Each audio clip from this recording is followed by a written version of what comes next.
हजारों साल पहले जब विज्ञान की आज की तरह तरक्की नहीं हुई थी, तब उस दौर के लोग इस मंदिर को बनाने के लिए इंटरलॉकिंग जैसी आधुनिक टेक्नोलॉजी को कैसे जानते थे।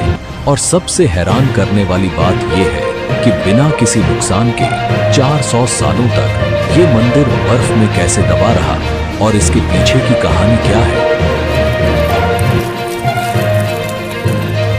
जब मंदिर के कपाट 6 महीने के लिए बंद हो जाते हैं, तब अंदर जलने वाला दीपक आखिर 6 महीने तक कैसे निरंतर जलता रहता है। और सबसे बड़ा सवाल, 2013 की बाढ़ के समय जब पूरा क्षेत्र तबाह हो गया था, तो मंदिर को बचाने के लिए पीछे से आई विशाल भीमशिला किसने रखी? क्या ये सब महज एक संयोग था या किसी दैवीय शक्ति का चमत्कार? इन सभी रहस्यमयी घटनाओं का जवाब ढूंढने के लिए हमारे साथ बने रहिए, क्योंकि इस डॉक्यूमेंट्री में हम आपको केदारनाथ धाम के अनसुने रहस्य आपको बताएंगे। ये वो रहस्य हैं जिनका जवाब शायद आज भी विज्ञान के पास नहीं है।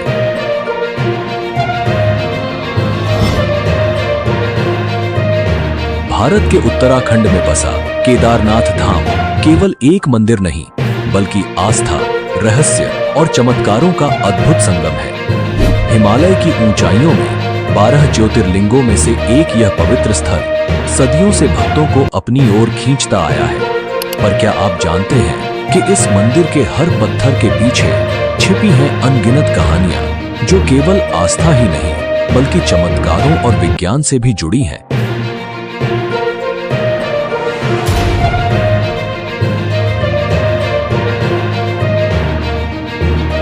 16 जून 2013 की वह काली रात, जब प्रकृति ने अपना तांडव दिखाया और उत्तराखंड के केदारनाथ में हर ओर विनाश कर दिया। लेकिन इसी विनाश के बीच एक ऐसा चमत्कार घटा जिसने लोगों की आस्था को और भी गहरा कर दिया। आइए हम आपको उस समय की भयावहता और चमत्कार के बारे में बताते हैं जिसने केदारनाथ मंदिर को बचाया था। उस रात केदारनाथ में बाढ़ का पानी मंदाकिनी नदी से उफनता हुआ आ रहा था। भारी बारिश और चौराबाड़ी ग्लेशियर के पिघलने से स्थिति और भी भयावह हो गई। पानी, पत्थर और मलबा शहर को अपनी चपेट में लेता जा रहा था। जहां पहले पहाड़ों की सुंदरता थी, वहां अब विनाश का तांडव था। होटल, घर, दुकानें, सब कुछ बहा ले गया। करीबन 6000 लोग मारे गए और लाखों बेघर हो गए। लेकिन एक बात साफ थी, यह आपदा केदारनाथ मंदिर की ओर बढ़ रही थी। क्या यह भगवान शिव के पवित्र धाम को तबाह करने वाली थी? जैसे ही पानी मंदिर की ओर बढ़ा, अचानक एक विशाल शिला, जिसे अब भीमशिला कहा जाता है, पानी के बहाव के साथ बहती हुई मंदिर के पीछे आकर रुक गई। वह पत्थर मंदिर के करीब 50 फीट पीछे रुक गया और बाढ़ के पानी को 2 हिस्सों में बांट दिया। उस क्षण मानो भगवान शिव की स्वयं कृपा ने मंदिर को तबाही से बचा लिया। बाढ़ का सारा पानी भीमशिला से टकराकर मंदिर के दोनों ओर से बह गया। आसपास के सभी ढांचे बह गए, लेकिन मंदिर, शिव का यह पवित्र धाम, चमत्कारिक रूप से सुरक्षित बचा रहा। यह सिर्फ एक घटना नहीं थी, यह शिव के प्रति भक्तों की आस्था का जीवंत प्रमाण बन गया। इस विशाल शिला को स्थानीय लोगों ने भीमशिला का नाम दिया। महाभारत के वीर योद्धा भीम के नाम पर रखी गई यह शिला अब केदारनाथ धाम के चमत्कार की प्रतीक बन चुकी है। इसका नाम भीमशिला ही क्यों रखा गया और पांडव का केदारनाथ से क्या संबंध था, वो हम आगे बात करेंगे। लोगों का मानना है कि यह भगवान शिव की कृपा और महाभारत के भीम की शक्ति का प्रतीक है। आज भी भक्त इस शिला की पूजा करते हैं, इसे मंदिर के दर्शन का अभिन्न अंग मानते हैं। वैज्ञानिक भी इस घटना से हैरान रह गए। उनका मानना है कि यह पत्थर पहाड़ से खिसक कर बहता हुआ नीचे आ गया था। लेकिन यह कैसे संभव हुआ कि यह शिला मंदिर के ठीक पीछे आकर रुकी और पानी के बहाव को 2 हिस्सों में बांट दिया। यह शिला लगभग 20 से 25 फीट लंबी और 10 से 15 फीट चौड़ी थी। इसका वजन लगभग 1000 मीट्रिक टन का माना जाता है। अगर यह शिला मंदिर से टकराती तो मंदिर को पूरी तरह नष्ट कर देती। उस दौरान मंदिर में करीबन 300 लोग ने शरण ली हुई थी और इस शिला की वजह से उन सब की जान बच गई। हम सबके मन में ये सवाल जरूर आता है कि 2013 की इतनी भयंकर जल प्रलय के बावजूद केदारनाथ मंदिर आज भी कैसे सुरक्षित खड़ा है। इसका जवाब छुपा है प्राचीन इंटरलॉकिंग टेक्नोलॉजी में। इस तकनीक से मंदिर के भारी पत्थरों को बिना किसी गाड़े या सीमेंट के इस तरह जोड़ा गया कि वो एक दूसरे में पूरी तरह फिट हो गए। हजारों साल पहले जब तकनीक और आधुनिक उपकरणों का कोई नामो निशान भी नहीं था, तब इस मंदिर को भारी पत्थरों से बनाया गया। लेकिन इन पत्थरों को जोड़ने के लिए किसी गाड़े या सीमेंट का इस्तेमाल नहीं हुआ। प्राचीन भारतीय कारीगरों ने पत्थरों को इस प्रकार तराशा कि वो एक दूसरे में एकदम सटीक तरीके से लॉक हो जाते थे। इस तकनीक ने मंदिर को प्राकृतिक आपदाओं से बचाया है, चाहे वो भूकंप हो, भारी हिमपात हो या फिर बाढ़। 2013 की भयंकर बाढ़ के दौरान जब पूरा क्षेत्र तबाह हो गया था, फिर भी केदारनाथ मंदिर पूरी तरह सुरक्षित रहा। यही नहीं, इस मंदिर की दीवारें आज भी वैसे ही खड़ी हैं जैसे सदियों पहले थी। ये इंटरलॉकिंग तकनीक ही थी जिसने पत्थरों को इतना मजबूत बना दिया कि उन्हें कोई आपदा हिला नहीं सकी। एक ऐसी तकनीक जो आज भी वैज्ञानिकों को चौंका रही है। यही है भारतीय वास्तुकला का कमाल। तो हमारे मन में सबसे बड़ा प्रश्न यह उठता है कि आखिर किसने इतनी मजबूत और अत्याधुनिक तकनीक से केदारनाथ मंदिर का निर्माण किया। इसके पीछे की कहानी और इतिहास को जानना बेहद दिलचस्प है। तो चलिए हम शुरुआत से ही इस पवित्र मंदिर के इतिहास की गहराइयों में झांकते हैं और समझते हैं कि किसने और कैसे इस अद्भुत मंदिर का निर्माण किया। क्या आप में से कोई ऐसा है जिसके दिल में केदारनाथ धाम के दर्शन की गहरी इच्छा है? अगर आपकी भी यही तमन्ना है कि भोले बाबा के चरणों में शीश झुकाएं, तो कमेंट में हर हर महादेव लिखकर अपनी भावनाओं को व्यक्त करें। बाबा जल्द ही आपकी इच्छा पूरी करेंगे।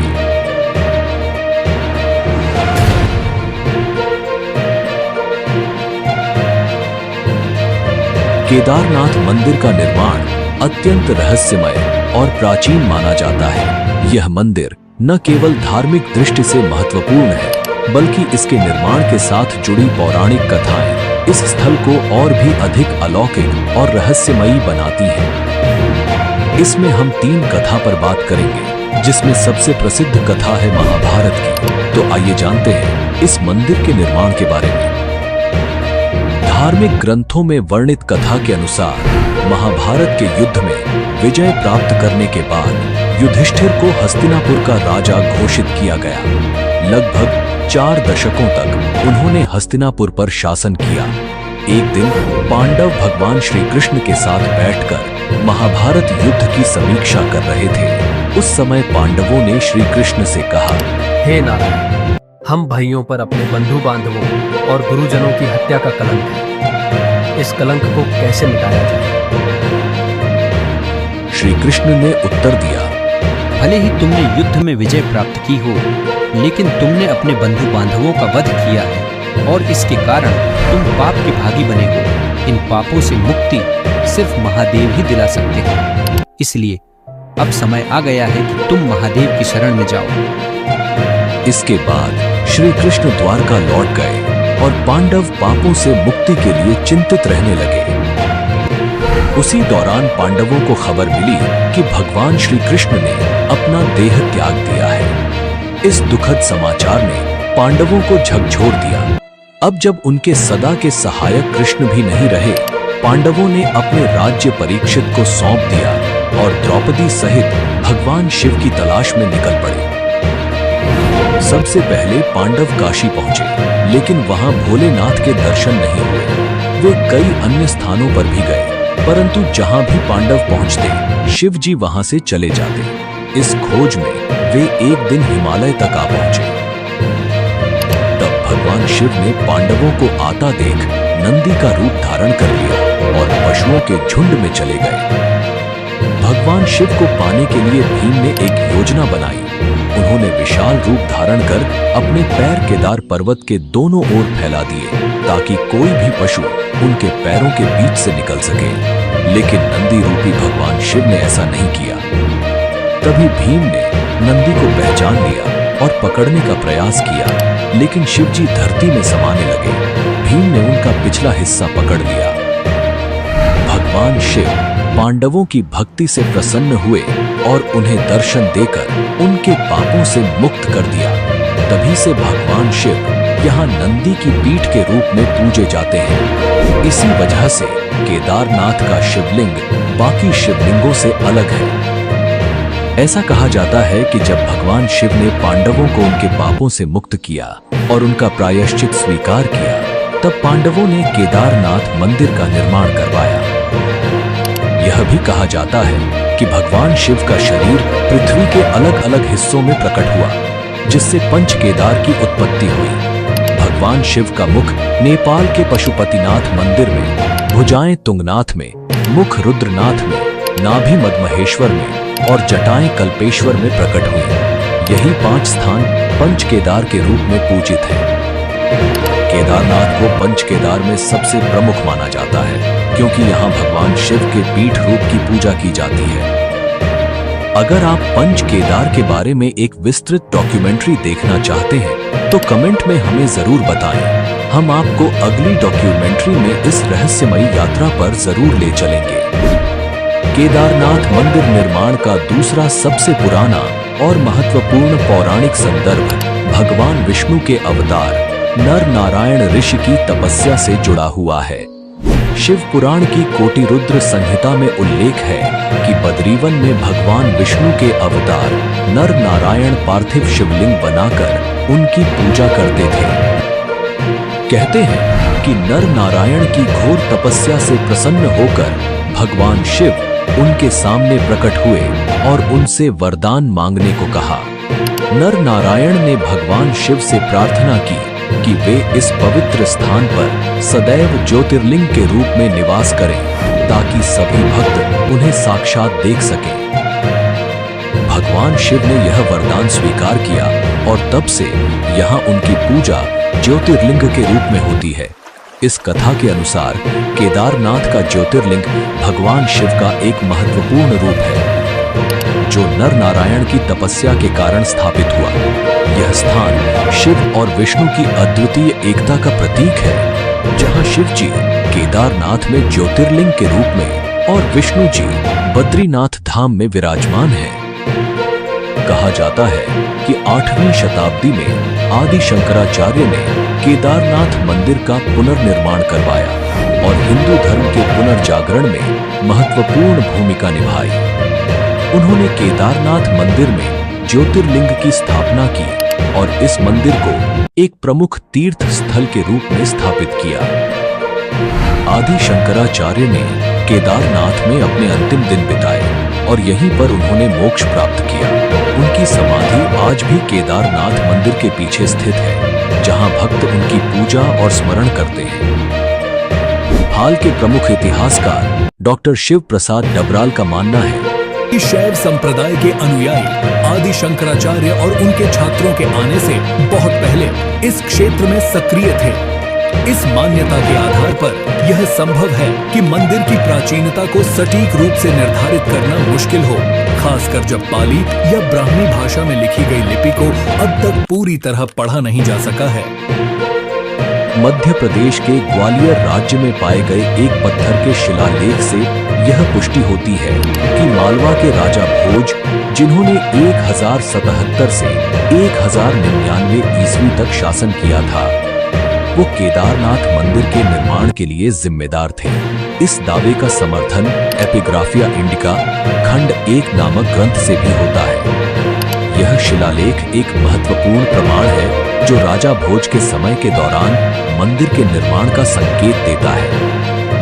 साल 1882 में लिखे गए हिमालयन गजेटियर के अनुसार केदारनाथ मंदिर का एक बड़ा हिस्सा पत्थर से निर्मित है, जिसमें सोने का मुलम्मा चढ़ा हुआ एक टॉवर गर्भगृह की छत पर मौजूद है। मंदिर के सामने पंडों के पक्के मकान तीर्थयात्रियों के ठहरने के लिए हैं, जबकि पुजारी या पुरोहित भवन के दक्षिणी ओर रहते हैं। इस विवरण के अनुसार मंदिर का वर्तमान ढांचा अपेक्षाकृत नया है, जबकि पुराना भवन गिरकर नष्ट हो चुका था। आपको क्या लगता है केदारनाथ मंदिर कितने साल पुराना हो सकता है और इसका निर्माण किसने करवाया होगा? आपकी राय कमेंट करके हमें जरूर बताएं ताकि आपके तर्क और विचार भी लोग देख सकें।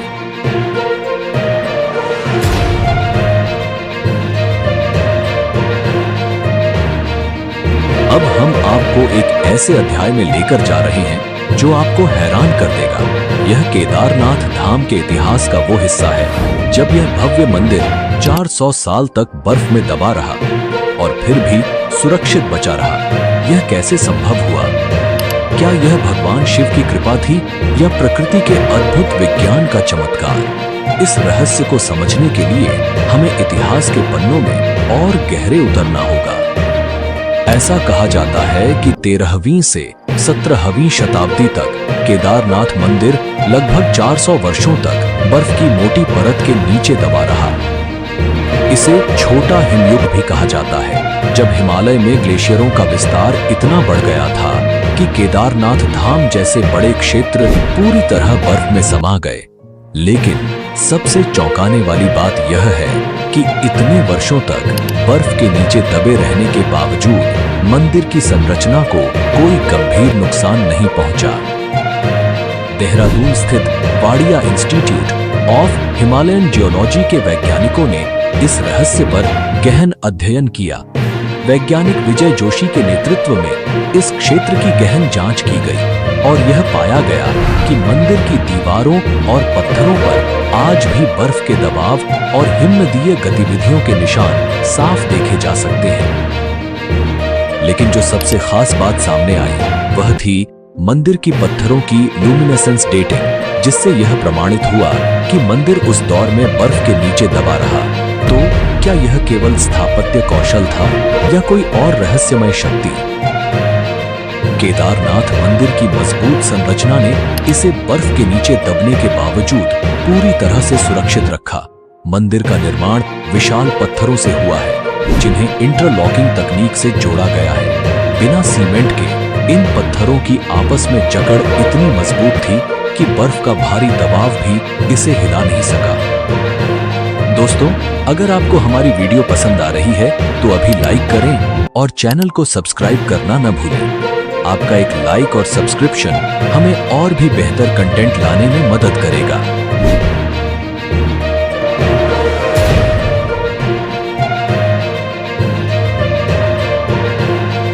अब हम आपको एक ऐसे रहस्य से परिचित कराने जा रहे हैं जिसने आधुनिक वैज्ञानिकों को भी हैरान कर दिया है। केदारनाथ और रामेश्वरम के बीच का गहरा जियोमेट्रिकल अलाइनमेंट, ये वाकई एक चौंकाने वाली बात है। सोचिए, ये दोनों मंदिर एक सीधी रेखा में कैसे हो सकते हैं, जबकि ये हजारों किलोमीटर दूर हैं। जब आप इस रहस्य के बारे में जानेंगे तो हैरान रह जाएंगे। यह प्राचीन भारतीय ज्ञान और वास्तुकला का एक अद्भुत उदाहरण है जिसे आज की आधुनिक दुनिया में समझना कठिन है। क्या आपने कभी सोचा है कि केदारनाथ और रामेश्वरम जैसे दूरस्थ मंदिर कैसे एक ही रेखा पर हो सकते हैं? ये रहस्य न सिर्फ श्रद्धालुओं को बल्कि वैज्ञानिकों को भी हैरान कर चुका है। उत्तराखंड के केदारनाथ और दक्षिण भारत के रामेश्वरम ज्योतिर्लिंग 79 डिग्री देशांतर रेखा पर स्थित है। लेकिन यही नहीं, इनके बीच 5 और शिव मंदिर हैं जो सृष्टि के पंच तत्वों जल, वायु, अग्नि, आकाश और धरती का प्रतिनिधित्व करते हैं। अब सोचिए, हजारों साल पहले जब उपग्रह तकनीक या जीपीएस जैसी कोई आधुनिक तकनीक नहीं थी, तब भी हमारे प्राचीन वास्तुकारों ने इतनी सटीकता से इन मंदिरों को एक सीधी रेखा में कैसे स्थापित किया। यह जानकर हैरानी होती है कि केदारनाथ और रामेश्वरम के बीच 2383 किलोमीटर की दूरी है और इन सातों मंदिरों का एक ही रेखा में होना महज संयोग नहीं हो सकता। इन मंदिरों की स्थापना 1500 से 2000 साल पहले हुई थी, और वैज्ञानिक दृष्टिकोण से ये एक अद्भुत ज्योमेट्रिकल अलाइनमेंट का हिस्सा है। यह सिर्फ धार्मिक नहीं बल्कि ब्रह्मांडीय संतुलन की भी एक झलक देता है।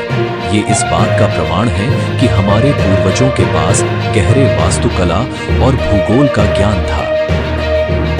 अब आइए इस अद्भुत 79 डिग्री देशांतर रेखा के बारे में बात करें। इस रेखा पर केदारनाथ और रामेश्वरम के बीच 5 और महत्वपूर्ण मंदिर स्थित हैं। कालेश्वर, श्रीकालाहस्ती, एकम्बरेश्वर, अरुणाचलेश्वर और चिदम्बरम मंदिर।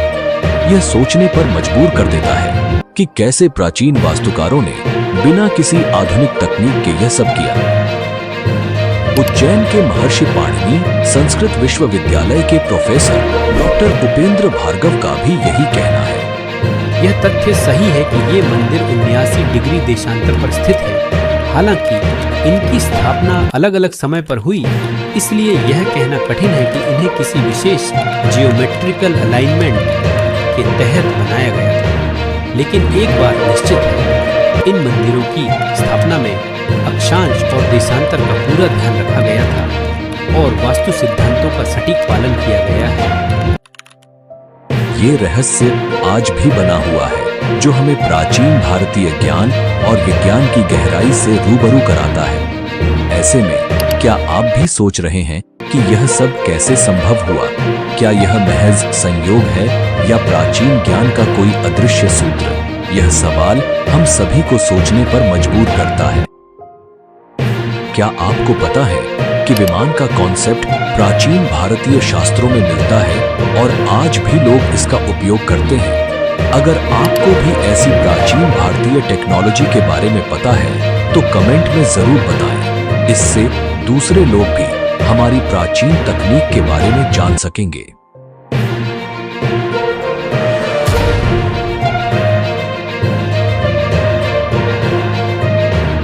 चलो अब हम केदारनाथ के उस रहस्य की बात करते हैं जो सालों से भक्तों और वैज्ञानिकों को हैरान कर रहा है। हर साल जब केदारनाथ मंदिर के कपाट सर्दियों में बंद हो जाते हैं तो मंदिर के अंदर जलने वाला दीपक अगले 6 महीने तक बिना बुझा रहता है। ये कैसे संभव है जबकि कोई भी व्यक्ति वहां मौजूद नहीं होता?